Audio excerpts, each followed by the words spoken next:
Hello learners, welcome back to my YouTube channel and इस वीडियो में मैं आप लोगों के साथ डिस्कस करने वाली हूँ पार्ट 52 जो मैंने पीजीटी कॉमर्स के लिए एमसीक्यूज की सीरीज स्टार्ट की है। ओके, इससे पहले के जो पार्ट है पार्ट 1 टू पार्ट 51 उनकी जो वीडियोस हैं उनकी प्लेलिस्ट का लिंक मैंने आप लोगों को डिस्क्रिप्शन बॉक्स में प्रोवाइड किया है, आप वहाँ क्लिक करके देख सकते हो। ठीक है, और ये क्वेश्चंस आप लोगों के लिए बहुत ज़्यादा यूज़फुल रहने वाले हैं, तो अगर आप लोगों ने कोई भी पार्ट मिस किया है तो आपको वो ज़रूर देखना चाहिए। ओके, फर्स्ट क्वेश्चन है which of the following is true about debtors turnover ratio.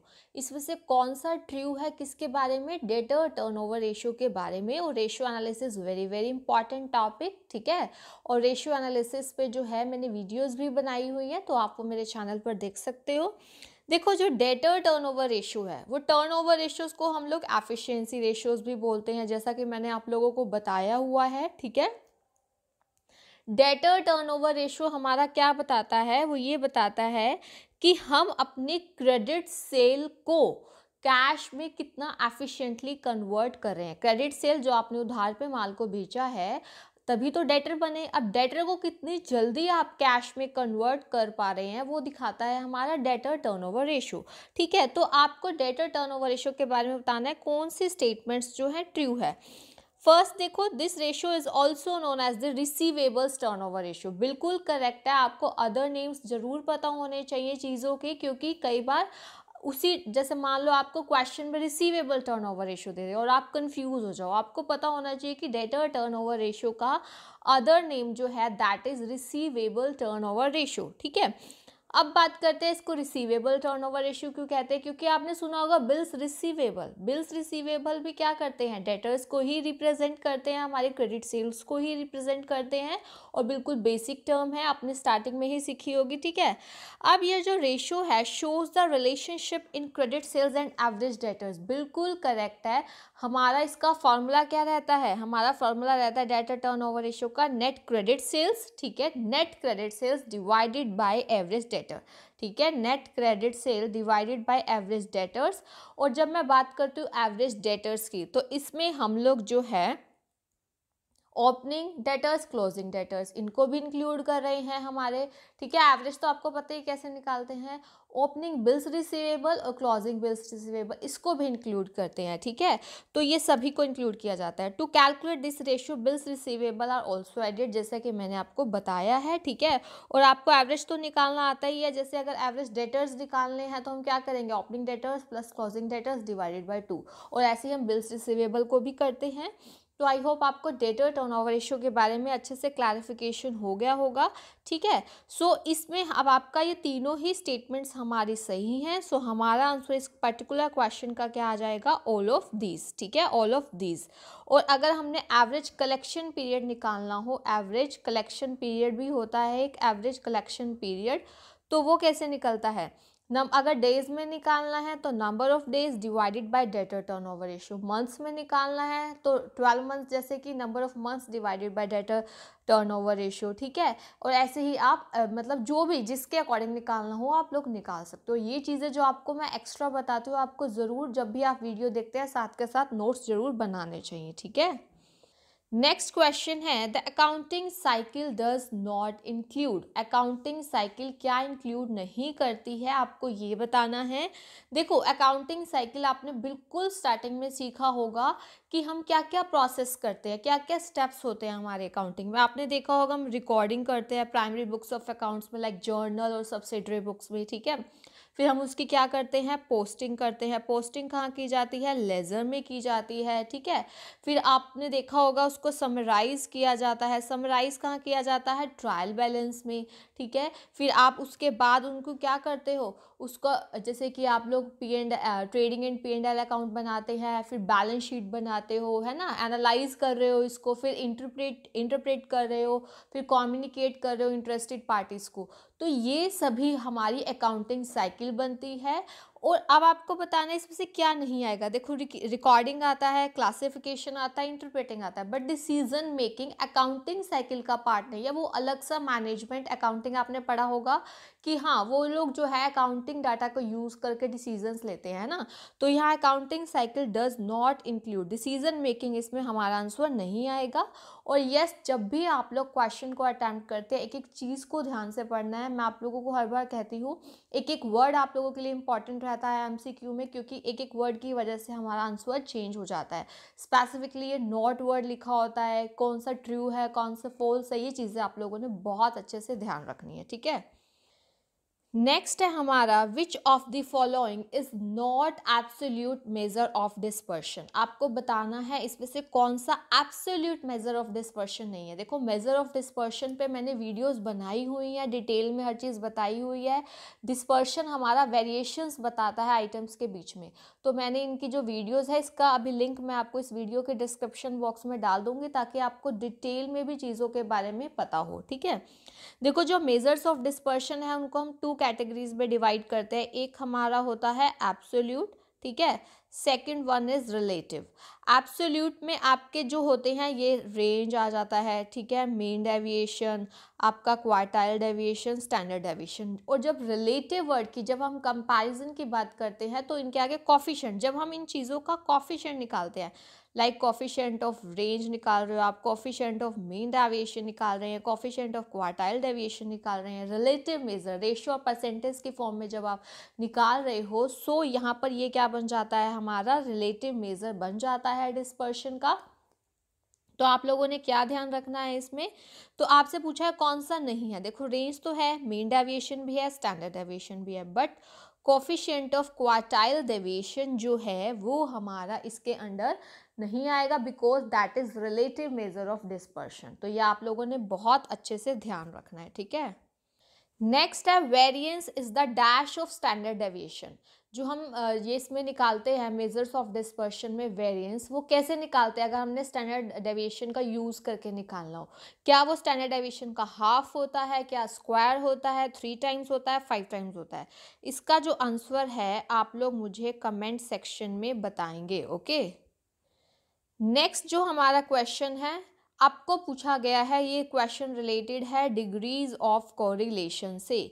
और जो डिग्रीज है कोरिलेशन की वो किससे पता चलता है, डिग्रीज ऑफ कोरिलेशन का पता चलता है वैल्यू ऑफ कोरिलेशन कोफिशिएंट से। और इसके ऊपर मैंने डिटेल में वीडियो बनाया है कि टाइप्स क्या रहते हैं कोरिलेशन के और डिग्रीज कैसे मतलब कैसे पता चलता है हमें। तो उसकी जो वीडियो है उसका लिंक भी मैंने डिस्क्रिप्शन बॉक्स में प्रोवाइड किया है, ठीक है। तो अब देखिए सबसे पहले बात कर रहे हैं यहाँ पे परफेक्ट पॉजिटिव कोरिलेशन की। तो जो परफेक्ट पॉजिटिव कोरिलेशन रहता है उसमें जो वैल्यू रहती है कोरिलेशन कोफिशिएंट की +1।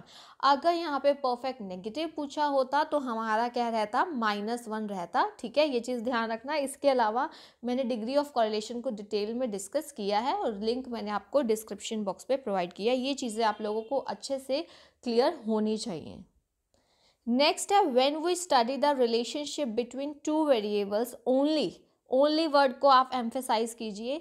जब हम सिर्फ ओनली टू वेरिएबल्स के बीच में रिलेशनशिप को स्टडी कर रहे हैं तो ये कौन सा कॉरिलेशन है। This question is related two types of correlation, okay, correlation के टाइप से रिलेटेड है।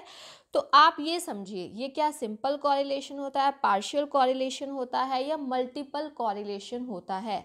तो समझिए देखो सिंपल कॉरिलेशन होगा इसका आंसर, क्योंकि जब आप सिर्फ टू वेरिएबल्स में सपोज आप एक प्रोडक्ट की प्राइस और उसकी क्वांटिटी डिमांडेड में, दो वेरिएबल हो गए ना, प्राइस और क्वांटिटी, अगर इसमें रिलेशन देख रहे हैं तो ये हमारा सिंपल कॉरिलेशन होगा। अब बात आती है पार्शियल कॉरिलेशन की। पार्शियल कॉरिलेशन में आपका होता क्या है, जब आप 3 या उससे ज़्यादा वेरिएबल्स ले रहे हैं बट 2 वेरिएबल में ही आप रिलेशन देख रहे हैं, बाकी को कांस्टेंट रख रहे हैं। ये ध्यान रखना आप लोग, इसमें डिफरेंस है आपका सिंपल और पार्शियल में। जैसे मान लो आप जो है वीट यील्ड यानी कि कितना वीट क्रॉप हुआ, ठीक है, ये एक वेरिएबल हो गया, रेनफॉल का अमाउंट हो गया और टेम्परेचर, ठीक है, ये 3 वेरिएबल हो गए, बट हम इन दोनों में ही रिलेशन देख रहे हैं, ठीक है, हम इन दोनों में रिलेशन देखेंगे और टेम्परेचर को हम लोग कांस्टेंट रख रहे हैं। है तो 3 वेरिएबल, ठीक है, तो ये सिंपल कोरिलेशन तो नहीं हुआ, बट हमने एक को क्या रख दिया, एक को हमने कांस्टेंट रख दिया है यहाँ पर, so that will B partial correlation example, ठीक है। और मल्टीपल में क्या होता है कि हम सभी में, जैसे अब यहाँ 3 वेरिएबल्स लिए हैं ना, 3 से ज़्यादा भी कितने भी हो सकते हैं, और सभी किसी को भी कांस्टेंट नहीं रख रहे, हम सभी में रिलेशन देख रहे हैं, तो ये हमारा मल्टीपल कोरिलेशन होता है। आई होप आपको ये तीनों अच्छे से क्लैरिफाई हुए होंगे कि ये क्या क्या होते हैं, ठीक है। नेक्स्ट है जो question, the coefficient of variation is a percentage expression for. आप लोगों को मैंने वीडियो में भी करवाया था कोफिशिएंट ऑफ वेरिएशन कैसे निकालते हैं हम लोग। कोफिशिएंट ऑफ वेरिएशन अगर निकालो, standard deviation by mean into 100। Coefficient of variation किसके लिए यूज़ करते हैं, जो सीरीज़ हैं आपस में, उनके क्या देखने के लिए कि उसमें कितनी वेरिएबिलिटी है, कितनी होमोजेनिटी है उनमें, ठीक है, या कितने स्टेबल है, कौन सा ज़्यादा स्टेबल है, कौन सा ज़्यादा कॉन्सिस्टेंट है, ये मैंने आपको वीडियो में बताया भी था, ठीक है। तो ये किसके लिए यूज़ किया जाता है, स्टैंडर्ड डेविएशन के लिए, ठीक है। अब आप स्टैंडर्ड डेविएशन का निकालते हैं ना, जैसे कोफिशिएंट ऑफ वेरिएशन की जगह अगर हम बात कर रहे हैं तो that will be related to standard deviation. ये बेसिक चीज़ है और आपको ध्यान रखनी है, ठीक है। While calculating the standard deviations, the deviations are only taken from। देखो आप लोगों ने जैसे मीन डेविएशन हम लोग निकालते हैं, जब मीन डेविएशन निकालते हैं तो हम डेविएशंस मीन, मीडियन, मॉड किसी से भी ले लेते हैं, बट जब हम स्टैंडर्ड डेविएशन निकालते हैं, आपने फॉर्मूलाज भी पढ़े होंगे, अगर नहीं भी पढ़े हैं तो मैंने जो वीडियो बनाया हुआ है उसका लिंक मैंने आपको डिस्क्रिप्शन बॉक्स में प्रोवाइड किया है। देखो जो हमारा स्टैंडर्ड डेविएशन जब हम लोग कैलकुलेट करते हैं तो डेविएशंस हमेशा मीन से ही लेते हैं, मीन वैल्यू ऑफ सीरीज, ठीक है। अब इसका रीज़न क्या है, क्योंकि जो सम होता है, sum of the squares of the deviation is taken, मतलब जो अगर हम मीन से लेते हैं वो मिनिमम रहता है, ठीक है। अगर आप डेविएशंस मीन से लोगे, जो हमारा एक्चुअल मीन है उससे लेंगे, ठीक है, मीन से ही लेंगे और उसका स्क्वायर करेंगे और उसका जो टोटल आएगा वो हमेशा कम होगा अगर आप बजाय किसी और चीज़ से डेविएशन लेंगे। इसी वजह से ये चीज़ ध्यान रखना, ये क्वेश्चन बनता है आपका, असर्शन रीजनिंग में भी आ सकता है कि जो स्टैंडर्ड डेविएशन है उसमें जो डेविएशंस हैं वो कहाँ से ली जाती हैं, only taken from the mean value of series. ये चीज़ ध्यान रखना, ठीक है। नेक्स्ट क्वेश्चन ध्यान से पढ़िए, if all the observations within a series are multiplied by 5 then. देखो अगर एक जो सीरीज़ है उसकी सभी ऑब्जर्वेशंस को हम 5 से मल्टीप्लाई कर देते हैं तो क्या होगा। तो सबसे पहले आप ये चीज़ समझिए कि इसका मीनिंग क्या है। देखो आपने दो चीज़ें सुनी होंगी, एक होता है हमारा चेंज ऑफ ओरिजिन। ये आपका क्वेश्चन जो रिलेट कर रहा है, ये रिलेट कर रहा है स्टैंडर्ड डेविएशन की प्रॉपर्टीज से। प्रॉपर्टीज वेरी इंपॉर्टेंट आपके स्टार्ट्स पोर्शन में डिफरेंट चीज़ों की, ठीक है। चेंज ऑफ ओरिजिन का मीनिंग पहले आप लोग समझिए। चेंज ऑफ ओरिजिन क्या होता है, अगर आप आइटम की, every item of this series में कुछ प्लस या माइनस करते हैं तो क्या जो नया स्टैंडर्ड डेविएशन आएगा उस पर भी वही चीज़ प्लस या माइनस होगी। No, standard deviation is independent of the change of origin. ये आप लोगों ने ध्यान रखना है, जो स्टैंडर्ड डेविएशन है वो इंडिपेंडेंट है चेंज ऑफ ओरिजिन को। इसको आप अपने नोट्स में भी ज़रूर ऐड कीजिए कि जो स्टैंडर्ड डेविएशन है उस पर प्लस या माइनस अगर कोई कांस्टेंट किया जाता है हर आइटम में तो उस पर स्टैंडर्ड डेविएशन का कोई भी इफेक्ट नहीं पड़ता। बट चेंज ऑफ स्केल का मतलब होता है कुछ भी मल्टीप्लाई करना किसी कांस्टेंट से या डिवाइड करना।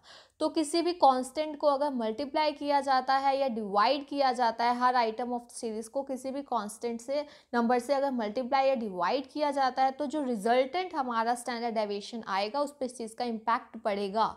मान लो किसी को आपने अब जैसे क्वेश्चन में पूछा, अगर all the observations within a series are multiplied by 5, अगर हम हर ऑब्जर्वेशन को 5 से मल्टीप्लाई कर देते हैं देन क्या होगा, नया स्टैंडर्ड डेविएशन भी मल्टीप्लाइड होगा, वुड बी, मतलब the new standard deviation would be multiplied by 5। अगर डिवाइड होता तो डिवाइड भी होता, बिकॉज जो स्टैंडर्ड डेविएशन है is affected by the change of scale, ठीक है। ये चीज़ आप ध्यान रखना, चेंज ऑफ स्केल का इस पर इफेक्ट पड़ता है, ठीक है, बट चेंज ऑफ ओरिजिन का इम्पैक्ट जो है इस पर नहीं पड़ता। तो इसका हमारा आंसर क्या बन जाएगा, डी, ठीक है। तो ये कुछ क्वेश्चंस थे जो मैंने आप लोगों के साथ डिटेल में डिस्कस किए हैं।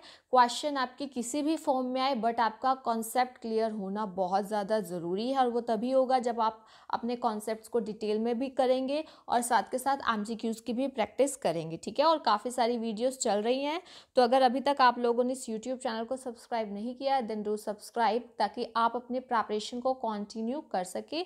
और कोई भी प्रॉब्लम आती है तो आप लोग पूछ सकते हो, ठीक है। टेलीग्राम ग्रुप भी ज्वाइन कर सकते हो, जिसका लिंक डिस्क्रिप्शन बॉक्स में प्रोवाइड किया गया है। Okay, thank you so much, keep learning and have a nice day.